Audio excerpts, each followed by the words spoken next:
Brian, after the international break, is back to league action with a match here against Celtic. Yeah, it's an important week. We play the top three in the country, but listen, that's one of the main reasons we want to be in the top six, playing against the best in the country, try to learn from them as a group of players. That's what we've been trying to do over the last couple of years, try to get ourselves better and better as a group. So it's an opportunity to go and test ourselves against one of the best. We've always had that break for the international break. Give the players a wee bit of time off. Did that break come at the right time? Yeah, listen, obviously off the back of the cup final, I thought they looked tired, so it came at a good time. Now it's a huge week, playing the three full-time teams in the 1 week, so it's going to be extremely challenging, but as I said, it's why we wanted to be in the top six, playing against the best in the country and try to get better as a group. There's no pressure on us. The top three are going for the league, so it's interesting games and exciting games to be involved in, so that's what we're looking forward to. We'll go and try and get after Celtic and try and get 3 points. As you said, we're playing those three full-time teams. This is the reason we wanted to be in the top six. And although we can't win the league ourselves, we can have a big say in who does. Of course, listen, you've seen last year when we made the top six, we're involved in some really exciting games at the tail end of the season, so it's great that we're in the top six, and that's why we wanted to be there, because we knew it was going to be a challenge to get there.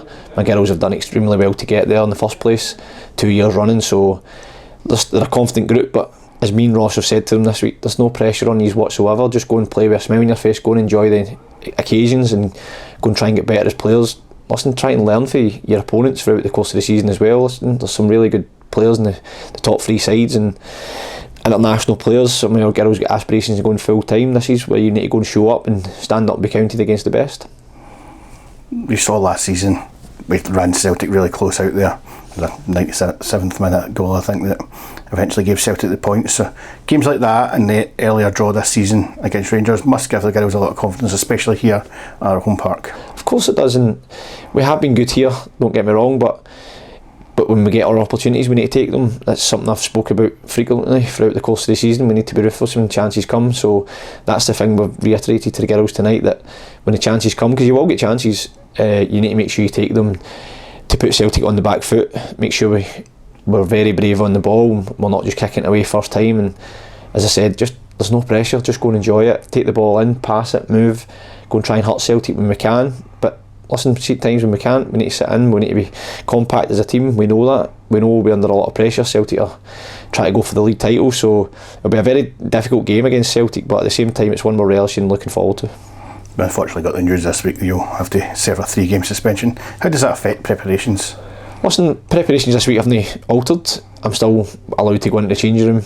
I'll still be allowed to go and speak to the girls, name my team, but obviously there'll be a set time I'll need to be out of the changing room. But listen, I can't really say too much about it, but 3 games, that's all I'm going to say in it. There was some good news about this week. Captain Demi Faulkner's committed for next season. How big news is that? Fantastic. Listen, as I've spoken about Demi many times, I think very highly of her. She's a fantastic person, first and foremost, and in her football she does that for herself. She does the talking on the pitch, and I think she's probably one of the most underrated players in the league, and she's a pleasure to have in my changing room, pleasure to call her my team captain, so I'm delighted that she's signed on again for next year. It's hopefully just one of many that will hopefully follow after. No, listen, it's now the time of the season where you start talking to players individually throughout the course of the next couple of weeks. So obviously you get your captain done nice and early, get her done first, and then we'll start going through the players. It's not something we're going to rush into, but we'll start going through them one by one in the next couple of weeks. Good luck on Sunday. Thank you.